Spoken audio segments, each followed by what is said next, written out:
हिंदुस्तानियों ने लगभग 250 सालों तक अंग्रेजों की गुलामी और अमानवीय जुल्मों को सहा है और अंग्रेजों के अत्याचार से लगातार लड़ते हुए न जाने कितने ही बच्चे, बूढ़े और युवाओं ने अपनी जान की कुर्बानी दी। तब कहीं जाकर हम आज आजाद देश में सांस ले रहे हैं और आजादी के 75 साल पूरे होने पर देश में अमृत महोत्सव मना सके हैं। लेकिन अंग्रेज हमेशा से ही भारत में नहीं थे, बल्कि जब वे मीलों का सफर तय करके भारत आए थे तब यहाँ पर मुगलों का राज था और अगर मुगल न चाहते तो अंग्रेज भारत में प्रवेश तक नहीं कर सकते थे, क्योंकि भारत में एक और मुगलों का शक्तिशाली साम्राज्य था तो दूसरी ओर मातृभूमि पर मर मिटने वाले मराठा भी थे। ऐसे हालात में अंग्रेजों को भी भारत में राज करने के लिए एड़ी चोटी का जोर लगाना पड़ा था। मगर धीरे धीरे अंग्रेजों ने हिंदुस्तान पर अपना वर्चस्व इतना बढ़ा लिया कि उन्होंने पूरे मुगल साम्राज्य को ही खत्म कर दिया। लेकिन इस इतिहास में सवाल ये आता है कि मुगलों के उस शक्तिशाली साम्राज्य को आखिर अंग्रेजों ने किस तरह खत्म किया होगा। आज की इस वीडियो में हम आपको वही दास्तान सुनाने वाले हैं। तो इसी बात पर चलिए शुरू करते हैं इतिहास के एक और नए अध्याय को। इतिहास बताता है कि 16वीं सदी के अंत में भारत इतना संपन्न था कि पूरी दुनिया में जितना उत्पादन होता था उसका लगभग 1/4 हिस्सा केवल भारत में ही उगता था और यही वजह थी कि भारत उस समय सोने की चिड़िया कहलाता था और पूरी दुनिया की नजर इसी सोने की चिड़िया पर ही टिकी हुई थी। ऐसे में भला अंग्रेज कहाँ पीछे रहते। उस समय हिंदुस्तान में दिल्ली पर सम्राट अकबर का राज था और ऐसा माना जाता है कि अकबर अपने दौर के सबसे ज्यादा दौलतमंद बादशाह थे। लेकिन उसी समय ब्रिटेन में भी गृह युद्ध की स्थिति बन गई थी और उस समय महारानी एलिजाबेथ प्रथम की शासनकाल में अधिकांश अर्थव्यवस्था कृषि पर ही निर्भर करती थी। अफसोस कि आपसी गृह युद्ध के चलते ब्रिटेन वैश्विक स्तर पर केवल 3 से 4% उत्पादन ही कर पा रहा था और इसी दौरान पुर्तगाल और स्पेन ब्रिटेन को पीछे छोड़कर उनके मुकाबले काफी ज्यादा तरक्की कर रहे थे। हालात इतने बिगड़ चुके थे कि ब्रिटेन के लुटेरे नाविक भी पुर्तगाल के जहाजों को ही लूटकर अपना काम चलाते थे,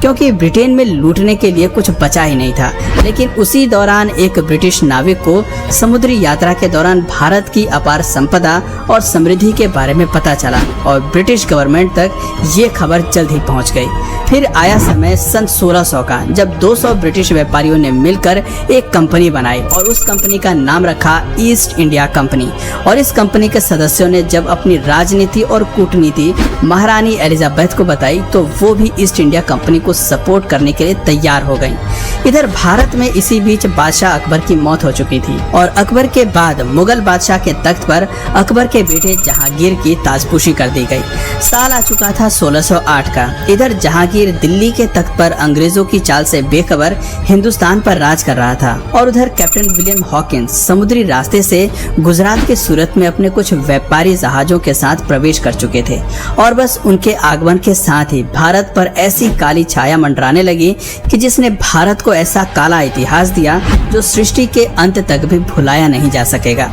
अंग्रेजों ने भारत में आते ही ईस्ट इंडिया कंपनी स्थापित करने की घोषणा कर दी और अपने इसी प्रस्ताव के साथ काफी बेशकीमती उपहारों को लेकर कैप्टन विलियम हॉकिंस अपने कुछ साथियों के साथ जहांगीर के दरबार में पहुंचे। बादशाह जहांगीर उस समय तो डच और पुर्तगालियों के दबाव के कारण इस प्रस्ताव को ठुकरा देते हैं, पर अंग्रेज भी कहाँ पीछे रहने वाले थे। वो लगातार इस व्यापारिक समझौते के साथ नई नई प्रॉफिटेबल डील्स जोड़ते हुए बार बार जहांगीर के पास जाते रहे और अंततः कुछ समय बाद ही जहांगीर ने इस प्रस्ताव पर हस्ताक्षर करके अंग्रेजों को व्यापार करने की मंजूरी दे दी। और ये मंजूरी मिलते ही अंग्रेजों ने पटना, सूरत, मुंबई और चेन्नई में अपनी फैक्ट्रियों को स्थापित करके व्यापार करना शुरू कर दिया। शुरुआत में तो इस कंपनी ने यहाँ के लोगों को रोजगार दिया और बदले में उन्हें अच्छी तनख्वाह भी दी, जिस वजह से हिंदुस्तानी ईस्ट इंडिया कंपनी से काफी प्रभावित हुए और कई हिंदुस्तानी व्यापारी भी इन फैक्ट्रियों से जुड़ गए, लेकिन ज्यादा दिनों तक नहीं।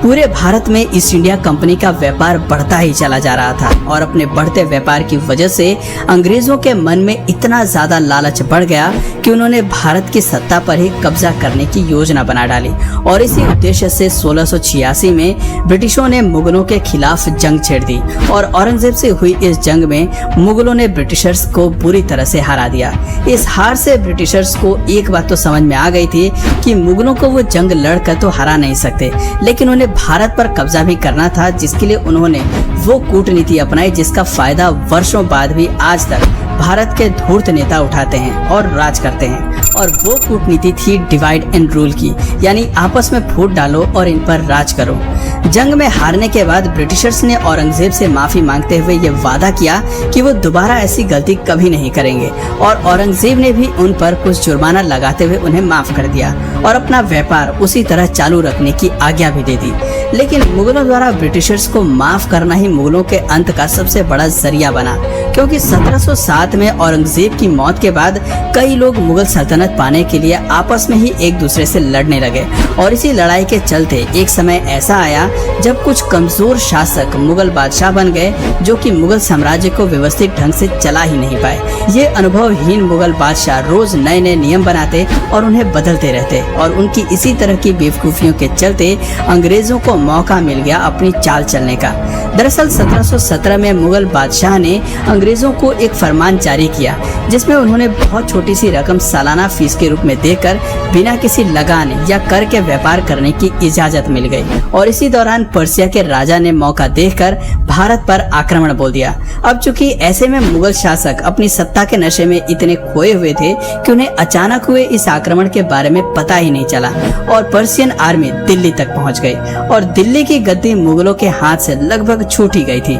स्थिति को पूरी तरह बिगड़ते हुए देखकर मुगल बादशाहों ने तकरीबन 2 करोड़ रुपए, जी हाँ, उस दौर में लगभग 2 करोड़ रुपए और कई बेशकीमती हीरे मोती देकर दिल्ली को बचाया। इतनी बड़ी लूट के बाद मुगल पूरी तरह से कमजोर पड़ गए और अंग्रेजों की साजिश भी उन्हें कुछ कुछ समझ में आने लगी। पर अफसोस कि अब वक्त हाथ से फिसलता जा रहा था और उनका साम्राज्य भी।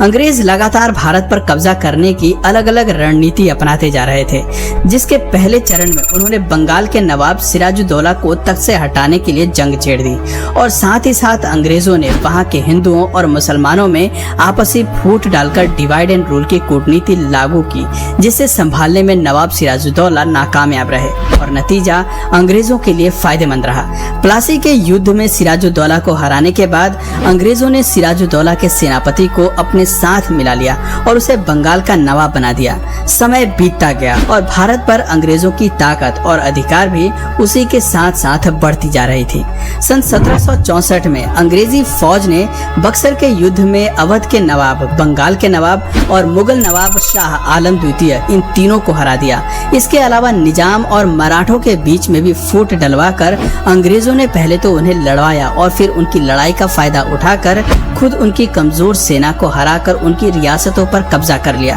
और अंग्रेजों ने अपनी इसी रणनीति और कूटनीति को अपनाते हुए 18वीं सदी तक भारत के लगभग हर एक क्षेत्र पर अपना संपूर्ण कब्जा जमा लिया, जिसके बाद उन्होंने व्यापार और अपने अधिकार क्षेत्र की अन्य कई चीजों पर अपनी मनमर्जी के टैक्स लगाकर भी काफी कमाई करी और भारत को अंदर तक लूट लिया। अंग्रेजों को अभी भारत में पूरी तरह से राज करने के लिए कुछ भारतीयों को भी अपने साथ शामिल करना था, और उन्होंने उन बड़े जमींदारों को अपने साथ मिला लिया जिनसे उन्हें आगे चलकर काफी फायदा हो सकता था। यूँ तो अंग्रेजों ने भारत में कुछ बहुत अच्छे काम भी किए, जैसे कि एजुकेशन पॉलिसी लागू करना, रोड कंस्ट्रक्शन, रेलवे वगैरह लाना, जिस वजह से कई समाज सुधारक अंग्रेजों से प्रभावित हुए और उनका साथ देने लगे। मगर यही विश्वासघात की वजह थी कि 1857 की स्वतंत्रता क्रांति के दौरान कई बड़े जमींदार और समाज सुधारक अंग्रेजों के साथ हो गए थे, जिसकी वजह से आगे चलकर अंग्रेजों को भारत पर जीत हासिल करने में मदद मिली।